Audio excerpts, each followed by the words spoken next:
सोच के देखो कि अभी आप अभी आए, लेकिन हम पिछले 11 साल से कर रहे हैं। Yes sir.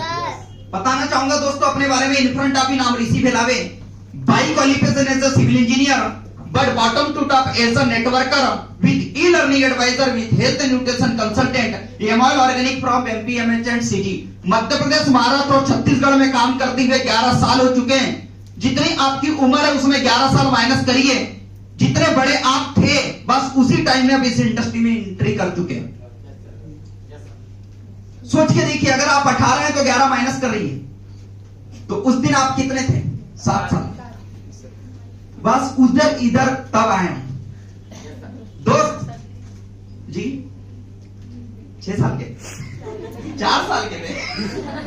और हमारे जो ग्रेट सीनियर है इंजीनियर अंजू श्रीवास में, इंजीनियर आशीष श्रीवास्तव, इधर मुझे हमें 13 साल हुए, ये 11 साल हुए, इन्हें 13 साल हो चुके हैं। 12 साल 13 साल की जर्नी हो चुकी है। और दोस्त, किसी काम को 10 साल के ऊपर हो जाना बोले तो समझ के चलिए वो काम में इतना दम है कि हम लोग को पूरी जिंदगी लगाने तैयार है। तो इस बात से समझ में आता है कि दोस्त करियर तो बहुत बड़ा है, लाइफ बहुत बड़ी है, अचीवमेंट बहुत बड़ा है। क्या आप सब लोग अपनी जिंदगी को बदलने के लिए तैयार हैं? क्या आप सब लोग रेडी हैं? दोस्तों, आज से जब 11 साल पहले 2014 में जब पहली बार इधर आया था, तो थोड़ा फ्लैशबैक में जाते हैं। हम रहते हैं राजाओं की नगरी, गुंडों का देश, जिला बालाघाट, मध्य प्रदेश।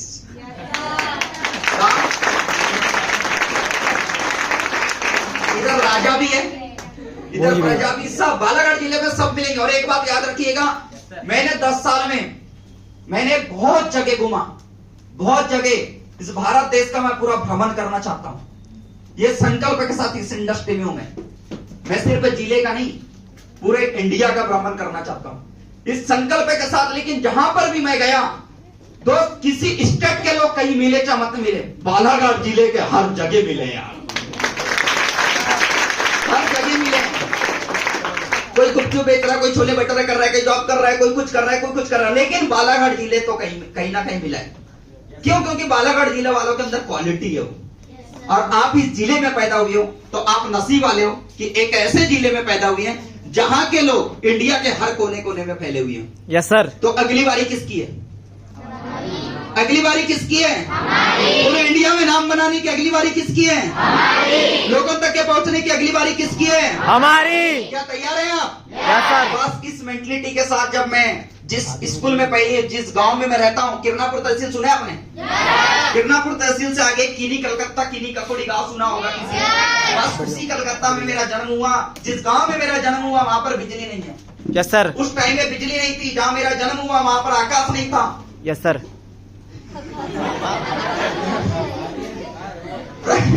बिजली नहीं थी, वहां पर रोशनी नहीं थी, लाइट नहीं था, वहां पे रोडें नहीं थी। जब हम 1 से 5वीं तक के सरकारी स्कूल में पढ़ा, 6वीं क्लास में पढ़ाई करने कीनी तक 5 किलोमीटर आगे गए तो ऐसे कीचड़ में इतना घुटने भर तक के हमारे मम्मी पापा ने हमारे सिलाए थे फुल पैंट, लेकिन हम बना के घूमते थे लोग हाफ पैंट। हाफ पैंट क्यों? क्योंकि उसको करने के बाद भी इतना ही मोड़ के चलना पड़ता था। हमारे जूते तो कभी काम ही नहीं आए। क्यों? क्योंकि उसको बैग में या पॉलिथीन में या साइकिल के कैरियर में बांध के ही चलना पड़ता था। क्योंकि नाले पे, नदियां पे, बारिशों का तो ऐसा आलम था कि 3-4 महीने बहुत दिक्कत थी। कमर पानी भर से नाले पार कर करके हम स्कूल जाते थे। ऐसे करते 6वीं से 9वीं तक की क्लास चली। और 9वीं क्लास पढ़ाई करने के बाद वहां से मेरे पिताजी ने बालाघाट जिले में मुझे इधर पढ़ाई करने भेजे। और 10वीं क्लास में मैंने इंटर किया बालाघाट में। ये जो आप देख रहे हैं केविन हॉस्पिटल कावड़े, उसी के जस्ट सामने वाली जो गली है, जो यहाँ पर साई कंप्यूटर वाले जो है, उसी के जस्ट पीछे चौहान जी हैं, जो डिस्ट्रीब्यूटर है एचपी गैस के। चौहान जी, उनके घर पे मैं रहता था। ये घटना है 2009-10 की। उस दिन वहां से किराए से रहना चालू किया। 10वीं क्लास में मैं विवेक ज्योति स्कूल में पढ़ाई किया। विवेक ज्योति नाम सुना है बालाघाट जिले में?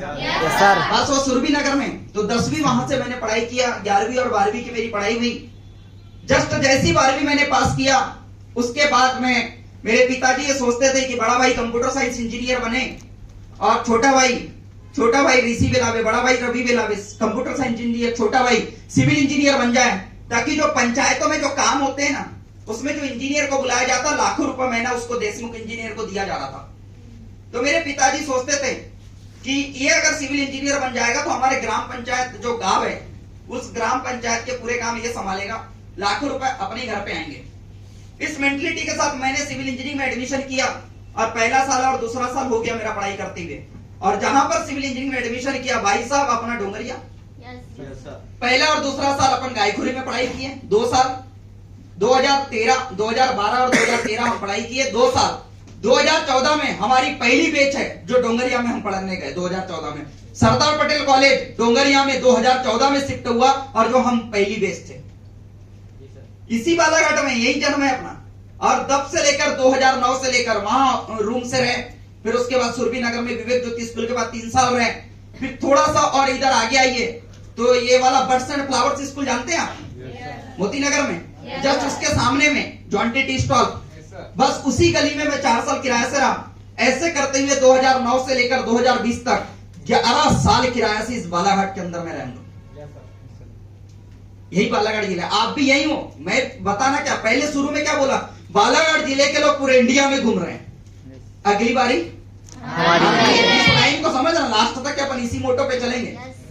ऋषि तूने तो कर लिया, आशीष सर आपने तो कर लिया, अंजू मैम आपने तो कर लिए, रवि सर, प्रमोद सर आपने तो कर लिए, वागेरे सर आपने कर लिए, महेंद्र सोनवाने सर आपने कर लिए, अगली बारी अपनी है। रेडी है दोस्त? अगर आप ये सोच रहे होंगे कि 200 रुपए दिए हैं, बढ़िया प्रोग्राम अटेंड करेंगे, एसी के मजे लेंगे, खाएंगे और चले जाएंगे, ये ऐसे नहीं सोचने का। आपको यहाँ ये सोचना है, जिस आदमी के हाथ में माइक है ना, वो आदमी अगला अपूर्ण होगा, बस बात खत्म।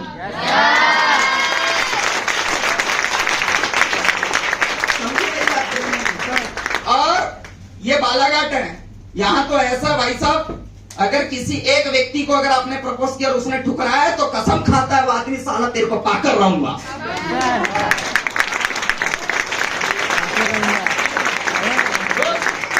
ये बालाघाट जिला है, ये जिद्दी लोगों का जिला है, ये जिद्दी लोगों का जिला है, ये कमिटेड लोगों का जिला है। ये एक ऐसा जिला है जहां पर अगर पत्थर की लकीर, बंदूक की गोली एक बार निकल गई और बालाघाट जिला वालों की एक बार अगर जुबान निकल गई तो साला वो होकर रहता है। Yes sir, yes. ये वो जिला है, सही बात है। आज आपको एक कमिटमेंट लेना है बस, कि बस ये माइक अपने हाथ में होगा अगले 6-8 महीने के अंदर। ऋषि सर, आशीष सर, आपको लोग सुनने आए, अगली बारी अपनी होगी, लोग हमें सुनेंगे और 200 रुपए सुनने का हमें देंगे। ये फ्लेक्स में जो फोटो है वो अपनी होगी, पास में जो फोटो छप रहा है वो अपना होगा। ये मेंटलिटी के साथ अगर आप यहाँ बैठे हैं तो आप सही जगह जा रहे हैं, लेकिन आप चूल्हा चौका, खाना पीना, रोटी चोटी सिर्फ यहीं तक सीमित है, तो याद रखना अगली शकुंतला बाई और रामकली में आपका ही नंबर लगना।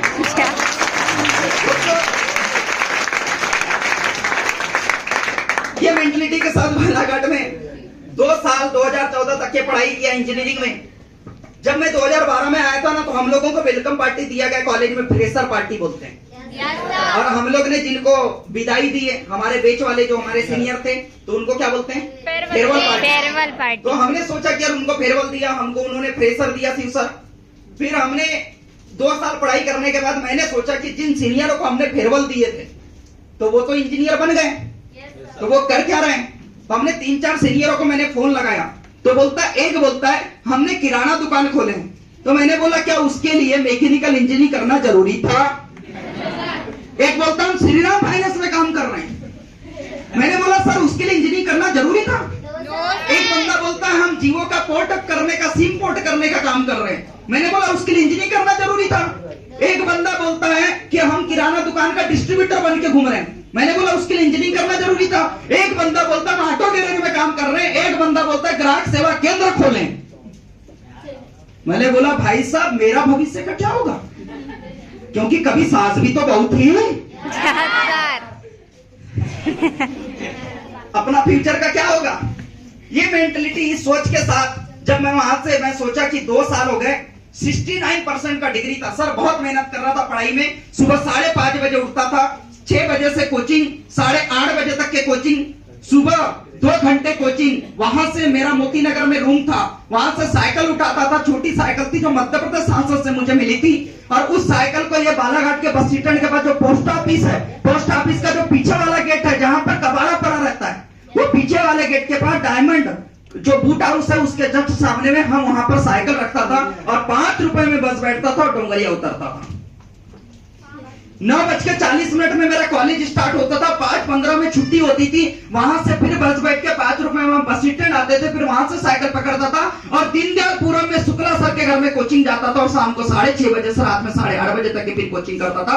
ये आदमी सुबह 6 बजे से लेकर रात में 8:30 बजे तक अपने पढ़ाई में बिजी था और परसेंटेज था 69। याद रखिएगा वो घटना थी सर 2014-15 की, उस दिन 75 के नीचे वालों की कोई इज्जत नहीं थी, और आज घटना है 2025 में 85 के नीचे वाले की कोई इज्जत नहीं है।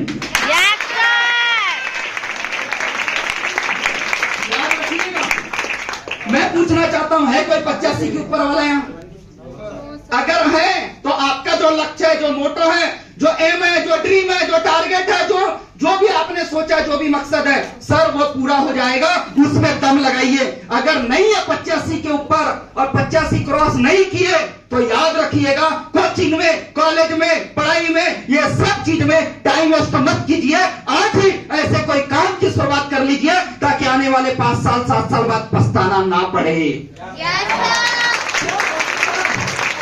इसलिए बोल रहा हूं क्योंकि आज जैसे मरने के बाद क्या होता है, तेरहवीं, आदमी मरने के बाद 13वीं करना जरूरी है, वैसे आज की शिक्षा के बाद भैया वो जो पढ़ाई के बाद जो ग्रेजुएशन करना जरूरी हो गया, बीए बीएससी कर लो, मिलता कुछ नहीं है सर दोनों में, सिर्फ आत्मा को शांति मिलती है, बाकी काम तो वही करना है जो अपॉर्चुनिटी हमें मिलती है।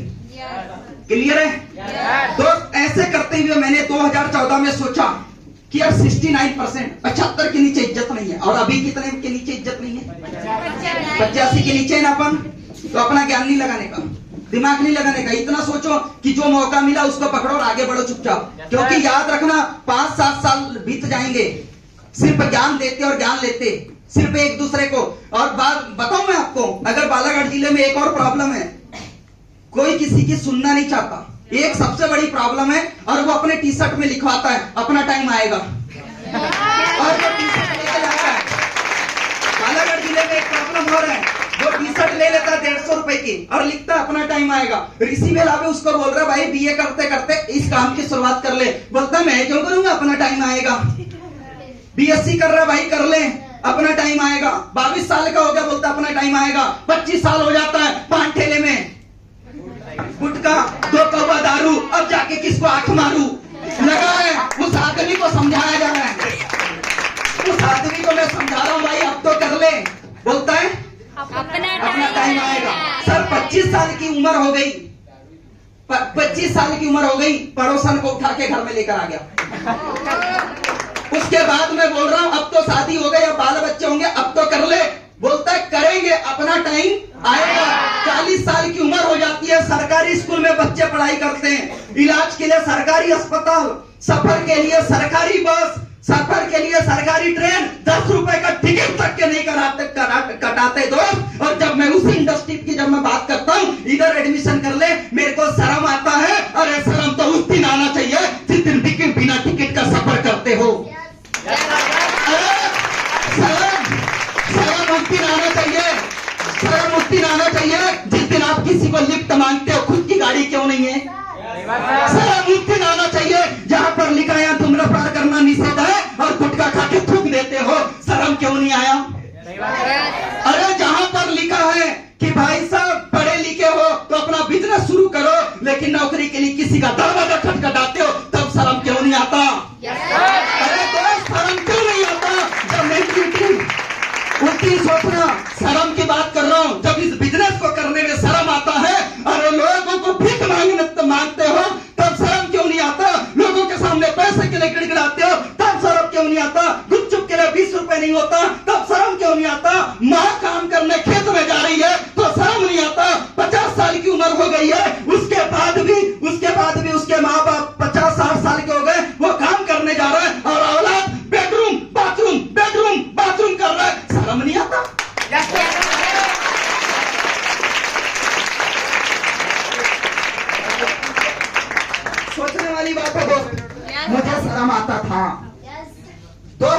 2014 में उस दिन शर्म आया था मुझे कि भाई साहब माँ बाप को पैसा मांगते हो रूम रेंट के लिए, गाड़ी के लिए, पेट्रोल के लिए, रूम रेंट के लिए। आज से संकल्प लेता हूँ आज के वक्त पैसा नहीं मांगूंगा। 2014 में इस इंडस्ट्री की शुरुआत किया। क्या मेरे पास समय था? क्या मेरे पास समय था? जैसे मैंने घर में बताया, क्योंकि उस दिन स्टूडेंट था और मेरे पास मेरे पॉकेट मनी के लिए मेरा परिवार था। जैसे मैंने पापा को बोला पापा पैसा चाहिए, पापा बोलते हैं ये मेरे ऐसी बाल नहीं पके, 47 साल की उम्र हो गई, लोग 11,000 रुपए में जिंदगी बनाते हैं, 11,500 रुपए में एडमिशन से करोड़पति बन सकते हैं, तो पूरी दुनिया क्यों नहीं करती? मैं भी, मेरे सामने ग्रेड सीनियर इंजीनियर आशीष श्रीवास्तव बैठे थे, मैंने उन्हें बोला कि सर 11,500 रुपए में एडमिशन होता है, 11,500 रुपए में करोड़पति बनते हैं, तो पूरी दुनिया करती क्यों नहीं? सर ने बड़ा प्यारा जवाब दिया, बोले ऋषि जब दूध पीने से जिंदगी बनती है, लेकिन लोग दूध नहीं पीते, लेकिन शराब के ठेके में लाइन लगा रहे हैं। लोग सुबह सुबह उठने से 5:30 बजे उठने से अगर आप थोड़ा सा वॉकिंग कर लेते हैं 30 मिनट भी, तो आपकी उम्र जितने में आप मरने वाले हो, मैं गारंटी देता हूँ 5-7 साल और जी होंगे। लेकिन कितने लोग सुबह कर रहे हैं वॉकिंग? कोई नहीं करता, बहुत कम लोग करते हैं। जिसको जिंदगी अपनी बढ़ाना है, जिसको अपनी उम्र बढ़ाना है, वो उठ रहा है, दौड़ रहा है। जिसको अपनी सेहत मजबूत करना है, हड्डियों का, जोड़ों का ठीक करना है, वो दूध पीता है। याद रखना, जिसको करोड़ रुपए कमाना है वो इस इंडस्ट्री में आता है, बाकी तो 10-20 हजार रुपए के लिए मोबाइल की दुकान और कपड़े की दुकान आपके लिए खुली हुई है। हेलो, पीछे वाले हैं। तो इस मेंटलिटी के साथ 2014 में जैसे एडमिशन करने का सोचा, पापा ने बोले नहीं दूंगा मैं तुझे पैसे। याद रखना, मेरे दिमाग में 3 सवाल आए। पहला, ये नहीं तो क्या? अगर मैंने ये नहीं किया तो करूंगा क्या? या तो फिर मैं एग्रीकल्चर में खेती किसानी करूंगा। सर मेरे बाप बाप ने सिविल इंजीनियरिंग इसलिए कराया कि मैं खेती किसानी में वापस जाऊं। सर वहां पे काम है खेती किसानी का, जुते जुतैया, बीजा बिजैया, काटो कटैया, पिसा पिसैया, गुते गुतैया, दिन खाको खैया, ये खेती किसानी का काम है। सर फिर से वापस जाऊंगा। मैं पूछना चाहता हूं, अगर खेती में जाऊंगा, सर आप अगर मुझे पूछेंगे खेती क्यों कर रहे हैं, आप तो सिविल इंजीनियर हैं, तो आप खुद बोलेंगे क्या खेती करने के लिए इंजीनियरिंग करने की जरूरत थी? सर शर्म नहीं आएगा? Thank you sir.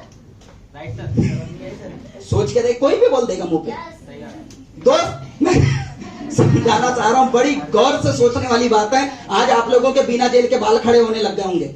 शायद आपकी अपने वाला और अपनी वाली ने भी नहीं बोला होगा कि तू कुछ कर ले, मैं तो आपका कोई नहीं हूं। उसके बाद भी समझा रहा हूं कि भाई अब कुछ कर लो, क्योंकि शर्म का टाइम आ गया है।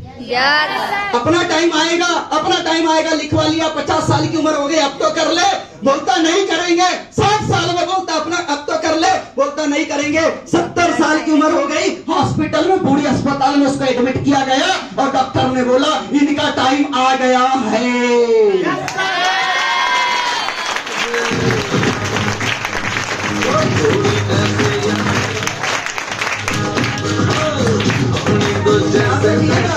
भाई साहब अपना टाइम आएगा नहीं, अब खुद लाएगा।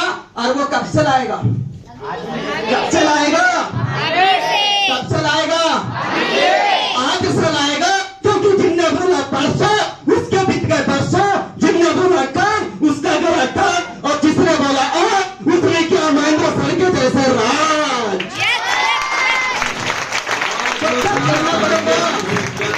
कब करना पड़ेगा? अरे कब करना पड़ेगा? बस आज करना पड़ेगा। मैंने भी डिसीजन लिया कि अगर ये नहीं तो क्या खेती किसानी, भाई साहब अपन नहीं जाएंगे। जॉब जस्ट हो गया था बॉस, बॉस ने बोला यस, हमने बोला यस, बॉस ने बोला नो, हमने बोला यस, बॉस बोला यू आर गो। मेरा बॉस सब, मैं हूं सिविल इंजीनियर और जैसा बॉस बोलेगा वैसा मुझे करना पड़ेगा। और ये गुलामी मुझे पसंद नहीं है, क्योंकि नौकरी 5,000 की हो या 50,000 की हो, नौकरी करने वाला आदमी नौकर कहलाता है। और मुझे किसी का नौकर नहीं बनना है, क्यों? क्योंकि मैं तो 11,500 रुपए में मालिक बन रहा हूँ।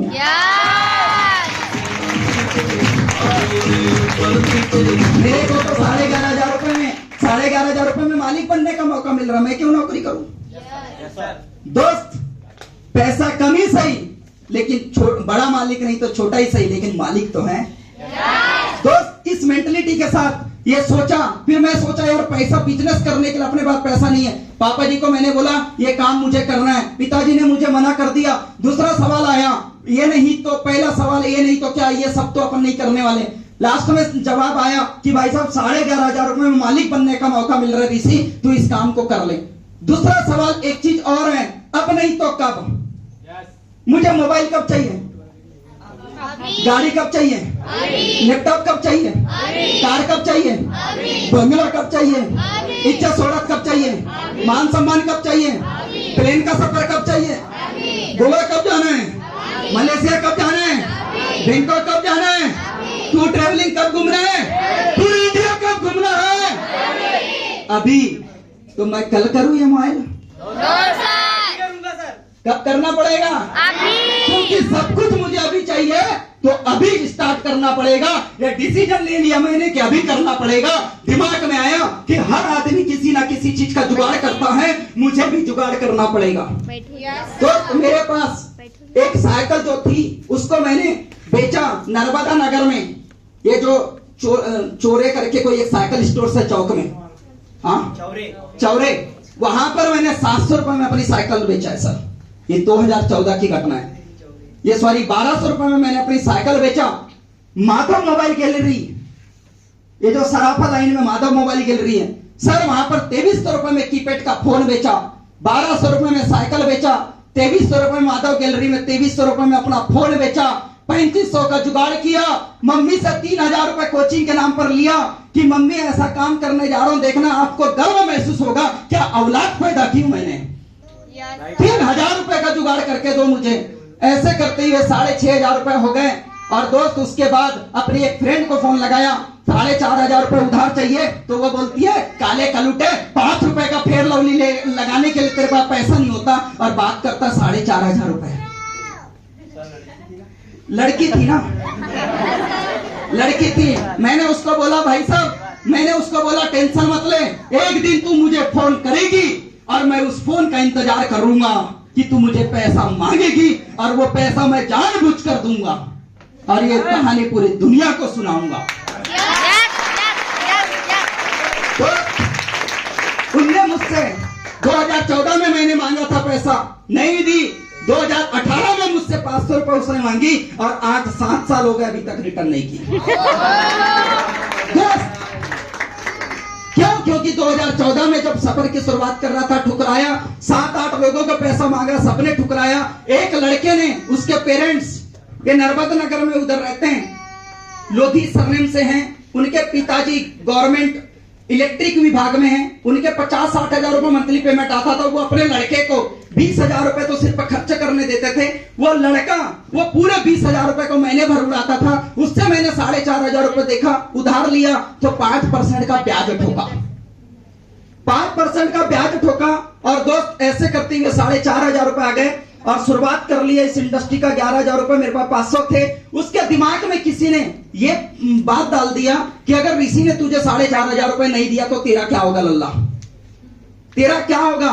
उसके दिमाग में याद रखना, खाने में जहर है ना तो बड़ी अस्पताल में इलाज हो जाएगा, लेकिन कान में जहर घुल गया तो कौन सा अस्पताल इलाज करेगा, कोई नहीं। उसके कान में किसी ने जहर घोल दिया, ये 4,500 नहीं लिया तो तू इससे लेगा क्या, साइकिल तो इसके पास है ही नहीं, मोबाइल तो इसके पास है ही नहीं। उसने मेरा 5th सेमेस्टर का और 5th सेमेस्टर का शिवानी क्यूबी आता था, शिवानी करके इंजीनियरिंग का, वो पूरा क्यूबी मटेरियल नोटबुक सब जमा कर लिया। अब यार सोचो, पढ़ाई के अगर पूरा मटेरियल जब तो हो जाए, घर वाले इस काम को करने के लिए पैसा ना दे, और उसके बाद मैं अगर कॉलेज जाऊं तो कॉलेज में तो दिन भर मुर्गा ही बनूंगा मैं।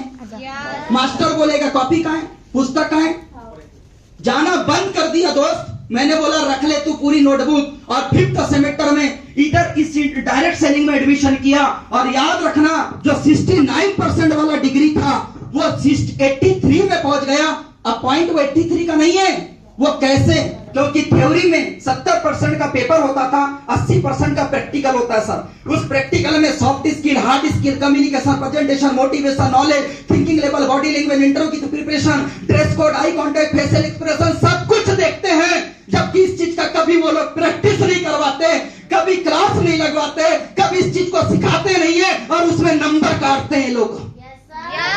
सर डायरेक्ट सेलिंग में आया मैं, याद रखना, 70 में 63-65 नंबर थ्योरी में लाता था और 80 जो प्रैक्टिकल होता था उसमें मुझे मिलते थे 22-25, और वो 22-25 वाला प्रैक्टिकल डायरेक्ट सेलिंग में आकर ड्रेस कोड बदला, आई contact, facial expression, dressing sense, motivation, knowledge, phone calling, सब कुछ चेंज कर डाला सर 5 महीने के अंदर। और वो 80 नंबर में मैंने लेकर आया 63, 65, 68, 70, 72 और डिग्री बनी 83 की। पापा को कॉल किया, 83% बने। पापा को कॉल किया, 83% बने। पापा बोले कैसा? मैंने बोला वही तो करता पापा जिसके लिए नहीं दिए थे पैसे।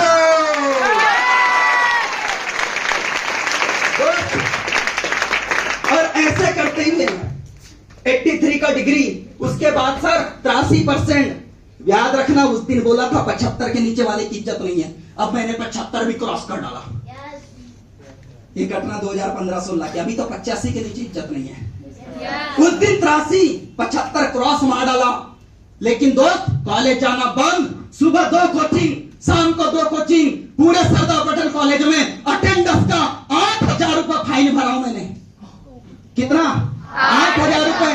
83% बने, 8,000 रुपए फाइन भरा 5 महीने में। याद रखना, मेरा अटेंडर परसेंटेज था सिर्फ 12%, 8,000 रुपए फाइन भरा। लेकिन उस 5 महीने में मैंने परसेंटेज भी 83 बना लिया। यहां पर मेरी 57 लोगों की टीम भी बनी, 38,000 रुपए कमाया, 8,000 रुपए कॉलेज में फाइन भरा, 10,000 रुपए खर्चे में खत्म हो गए और 20,000 रुपए की पहली गाड़ी माइस्ट्रो स्कूटी परचेस किया 2015 में दोस्त। और जिस कॉलेज में मैं साइकिल से जाता था, अब उस कॉलेज में अपन स्कूटी से एंट्री मार रहे हैं। परसेंटेज भी 83, हाथ में स्कूटी, और उसके बाद 57 लोग अपने इर्द गिर्द घूम रहे हैं। क्या माहौल होगा सोचो आप, क्या माहौल होगा। ये फीलिंग, 57 लोग आपके इर्द घूम रहे होंगे और उस सरदार पटेल कॉलेज के 20-22 लोग साथ में जिधर जाता, sir ji good morning, sir good morning, आइए सर गुड मॉर्निंग। वो साला मास्टर पढ़ा है और अपने को बंदा बोलता है गुड मॉर्निंग सर। बंदा मुझे बोलता है, वो मास्टर उधर पढ़ा रहा है, इधर आदमी अपने क्लास से बाहर नहीं निकलो थोड़ा सा, सर गुड मॉर्निंग, आइए सर गुड मॉर्निंग। वो बंदा बोलता है, वो मास्टर बोलता है मेरे को गुड मॉर्निंग नहीं बोलता, और ये इसको गुड मॉर्निंग बोलता है, इसमें क्या खासियत है? बोलता है सर इसने अपनी जिंदगी बनाया। फिर उस मास्टर ने मोले को मेरे को पकड़ा। उस मास्टर ने मुझे बोला कि अगर तुझे इस इंडस्ट्री में काम करना है तो तुझे कॉलेज से सस्पेंड कर दूंगा। मैंने बोला कर दो, कर दो। बोलता सस्पेंड कर दूंगा। बोलता तू इस काम को क्यों करता है?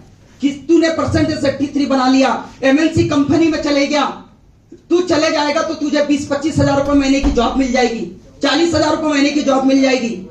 तब मैंने उनको एक बात समझाया, मैंने उनको एक बात बोला, सर क्या आप यहां पर 8,000 रुपए महीने, फिर यहां पर आप क्यों पढ़ा रहे हो?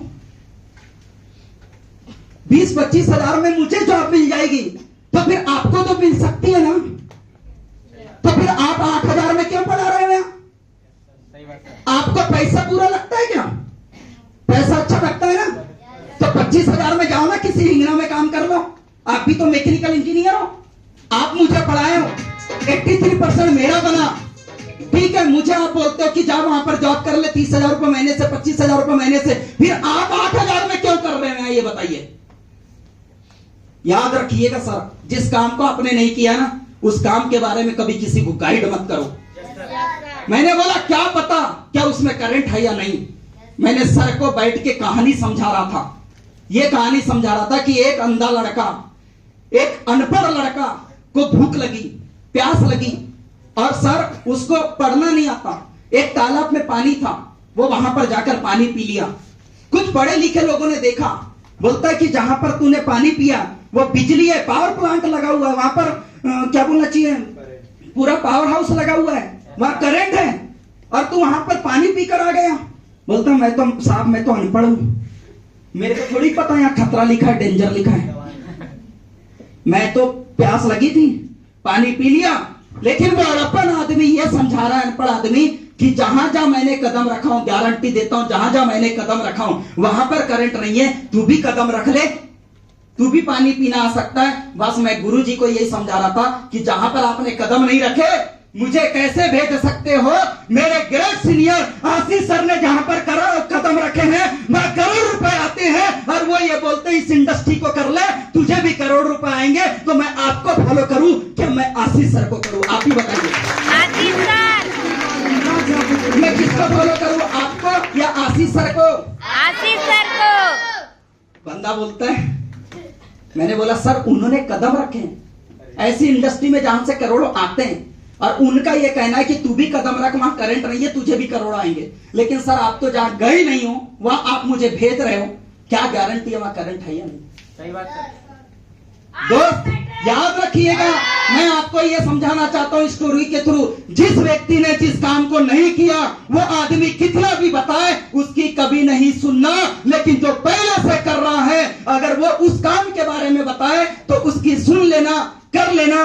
दोस्त रेशमा यादव मैडम, धर्मेंद्र वागेरे सर, विवेकांत तोड़े मैडम, महेंद्र सोनवाने सर, यहाँ पर बहुत सारे लोग हैं, वंदना जी, रुक्मणी जी, बहुत सारे लोग हैं। ये सब लोग, रंजीत सर, हर्षल सर, सब लोग इस काम को कर रहे हैं। ये अगर आपको बताए तो समझना कि यहाँ पर करंट नहीं है। लेकिन अगर इस काम को ये लोग नहीं करते और आपको बताते तो भाई साहब यहाँ पर जाना थोड़ा सा दिक्कत था। समझ में आ रही बात? तो दोस्त मैंने अपने सीनियर को फॉलो किया और दोस्त वहां से 83% भी बना। जहां पर 1200 रुपए की साइकिल बेचा था वो 7 टू व्हीलर में बदल गई। कितने में? 7 टू व्हीलर में बदल गई। जहां पर 2300 रुपए में क्या बेचा था? फोन बेचा था। वो 44,500 रुपए के OnePlus 9R में बदल गया। सर जहां पर 3,000 रुपए मां से उधार मांगा था वो 3,000 रुपए 38 लाख रुपए के मकान में बदल गया। वो 3,000 रुपए 38 लाख रुपए के मकान में बदल गया। 4,500 रुपए जो अपने दोस्त से ब्याज में मांगा था वो कभी आज अपने पूरे नेटवर्क में 4.5 लाख रुपए के ऊपर तो मैंने पैसा बांट चुका हूं। Yes sir. जो लोगों को उधार दिया मैंने, कभी 4,500 रुपए लिया था। दोस्त कभी ये सपना था जब ये शर्ट बदलता था यहाँ से बकरम पड़ जाता था, ये कॉलर बदल जाती थी। 12वीं क्लास में पापा को बोला था पेंट सिल दो तो पापा ने बोला था कि वो रफू करवा ले 30 रुपए में। ये पिंचा गली में पीछे रफू होता है सर, नावेल्टी हाउस में 30 रुपए में वहां पर रफू करवा के पेंट पहनता था विवेक ज्योति स्कूल में। क्यों? क्योंकि मेरे पिताजी के पास 300 रुपए ना पेंट सिलाने नहीं था। उस दिन उन्होंने पैसा नहीं दिया था, धन्यवाद करता हूं उनका भी, क्योंकि अगर उस दिन मुझे सपोर्ट कर देते तो उनकी औलाद अपंग होती। नहीं किया उन्होंने सपोर्ट, इसलिए उनकी औलाद आज दबंग है। और करने का डिसीजन लिया, शुरुआत कर लिया और वो सफर 9 लाख रुपए की कार में भी बदल गया। और दोस्त एक बार फॉरेन रिटर्न हूं मैं विदेश का। कभी ये सोचता था हेलीकॉप्टर में बैठेंगे, एरोप्लेन में। भाई साहब 7 बार प्लेन का सफर भी हो गया है। जो लोग बोलते हैं दुनिया हमने ऐसे नहीं देखे हैं, तो भाई साहब जो लोग बोलते हैं उनके पास तो पासपोर्ट भी नहीं है, अपने पास पासपोर्ट भी है सर। फॉरेन का सफर भी है। 5 बार गोवा रिटर्न हूं, मनाली है, डोमेस्टिक ट्रिप है, तो सब चलते ही रहता है, ये सब चलते ही रहता है। अगले महीने हम नागपुर सिटी ट्रिप में जा रहे हैं, उसके अगले महीने में हम गोवा में जा रहे हैं। उसके और चीज जो अभी हमारे पास जो पुणे और मुंबई के बीच में लोनावाला खंडाला है, उसके अगले महीने में हम फिर दिसंबर में लोनावाला खंडाला होगा। हर महीने हम लोग घूमते हैं। घूमते इस बात के लिए है क्योंकि ये मेरा शौक नहीं, ये मेरी जरूरत है। क्योंकि 10 किताबों से पढ़ने से अच्छा है 1-2 दिन घूम के आ जाओ, आपको पूरी दुनिया का नॉलेज पता चल जाएगा। ऐसे करते इस इंडस्ट्री की शुरुआत कर लिया और एक सपना बनाया था भाई साहब कि शादी तो कोई भी कर लेता है, मजदूर भी शादी करता है, जॉब वाला भी करता है, कोई भी आदमी किसी का भी पति बन जाता है। कभी सुबह बन जाता है, कभी शाम को बन जाता है, कोई गारंटी नहीं भाई साहब, कभी भी कोई भी पति बन जाता है। लेकिन मैंने सपना बनाया था पहले करोड़पति, उसके बाद किसी का पति। पहले करोड़पति, उसके बाद किसी का पति। जनवरी 2023 में टेक लगा भोला जबरदस्त के ऊपर करोड़पति का। फरवरी 2023 में मैंने शादी किया और आज 11 साल बाद इस इंडस्ट्री से 1 करोड़ 40 लाख रुपए कमा चुका है भाई साहब। सर कितना बोला? 1 करोड़ 40 40 लाख। हाँ जी, यही छोटा आदमी 1,40,00,000।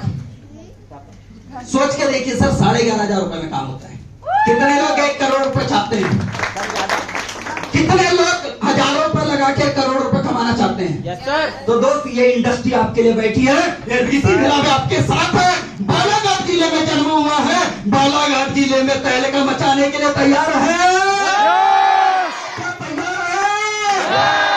बस लास्ट में बताना चाहूंगा दोस्तों, मैंने सबको समझाया इस इंडस्ट्री में भविष्य है, काम है, पैसा है, इज्जत है, पैसा है, सब है। लेकिन मैं आपको सबको बताना चाहता हूं, एक आदमी इस भीड़ में ऐसा है जो सब करेंगे लेकिन बस वो नहीं करेगा।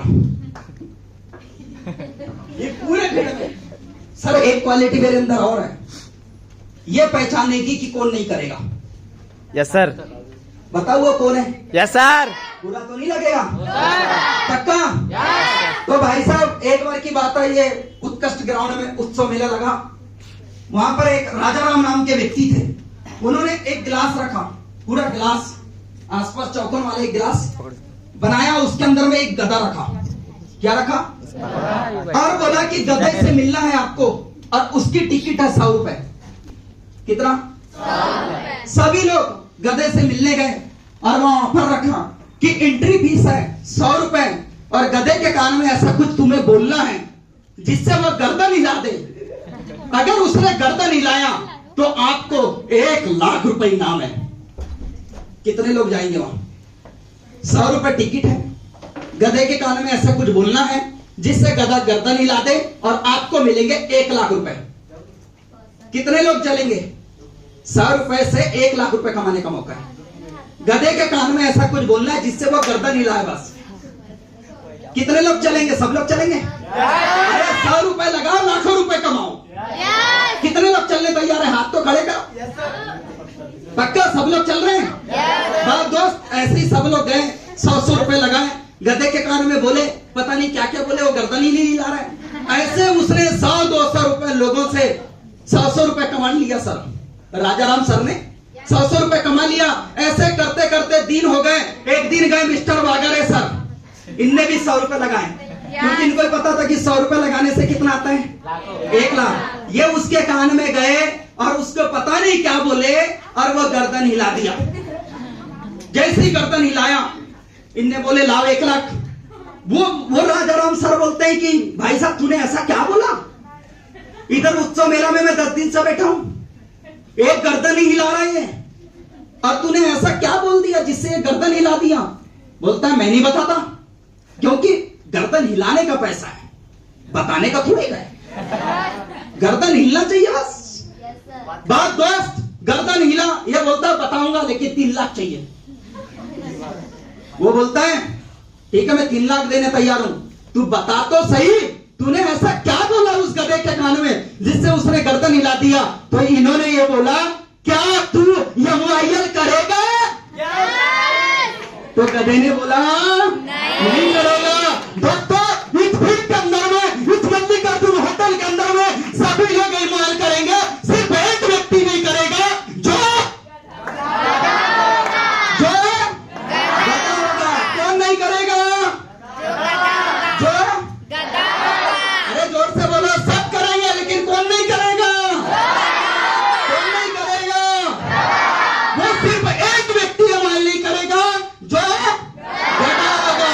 तो आप सब लोगों को मैंने नाम भी बता दिया कि कौन नहीं करेगा, तो वो फॉर्म भरते समय समझ में आ जाएगा। थैंक यू, शुक्रिया दोस्तों। कर दिखा कुछ ऐसा कि